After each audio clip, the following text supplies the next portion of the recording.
ইরানের বিরুদ্ধে যুদ্ধের চড়া দাম গুনছে ইসরায়েল। এই যুদ্ধে নেতানিয়াহুর প্রতিদিনই খরচ হচ্ছে প্রায় 20 কোটি ডলার।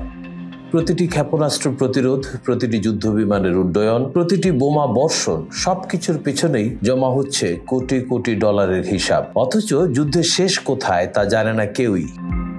অর্থনীতিবিদদের শঙ্কা, এই সংঘাত যত দীর্ঘ হবে ততই ইসরায়েলের অর্থনীতি ডুবতে থাকবে গভীর এক অনিশ্চয়তার সাগরে। যুক্তরাষ্ট্রের প্রভাবশালী দৈনিক দ্য ওয়াল স্ট্রিট জার্নাল এমনটাই জানিয়েছে। ওয়াল স্ট্রিট জার্নালের প্রতিবেদনে বলা হয়েছে, ইরানি ক্ষেপণাস্ত্র ঠেকাতে ইসরায়েলের আকাশ প্রতিরক্ষা ব্যবস্থা ডেভিড স্লিং ও অ্যারো-3 ব্যবহৃত হচ্ছে, যেগুলোর প্রতিটি ক্ষেপণাস্ত্র উৎক্ষেপণে খরচ হচ্ছে 7 লাখ থেকে 40 লাখ ডলার পর্যন্ত। ইতোমধ্যে 400টিরও বেশি ইরানি ক্ষেপণাস্ত্র ঠেকাতে ইসরায়েল এসব প্রতিরক্ষা ব্যবস্থা ব্যবহার করেছে। প্রতিদিন এই খাতে কয়েক কোটি ডলার খরচ হচ্ছে। এছাড়া ইরানে ইসরায়েলের হামলার খরচও কম নয়। F-35 জেট বিমানের 1 ঘন্টা উড্ডয়নই ব্যয় হচ্ছে $10,000। এর সঙ্গে যুক্ত হচ্ছে JDD-AM এবং MK-AET-4 এর মতো অত্যাধুনিক বোমার ব্যয়ও। ইসরায়েলি গবেষণা প্রতিষ্ঠান অ্যারন ইনস্টিটিউট ফর ইকোনমিক পলিসির এক হিসাবে যুদ্ধ 1 মাস চললে ইসরায়েলের মোট ব্যয় দাঁড়াবে প্রায় $1200 কোটি।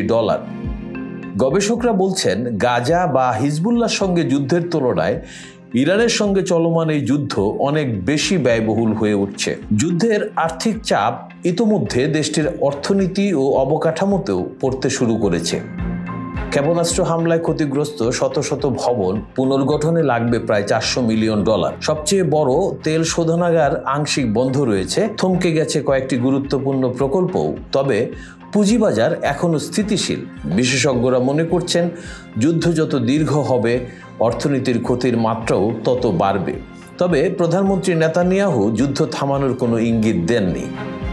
ইরানের পরমাণু ও ক্ষেপণাস্ত্র কর্মসূচিকে পুরোপুরি অকার্যকর না করা পর্যন্ত অভিযান চালিয়ে যাওয়ার ঘোষণা দিয়েছেন তিনি। দেলোয়ার হোসেন, খবর সংযোগ।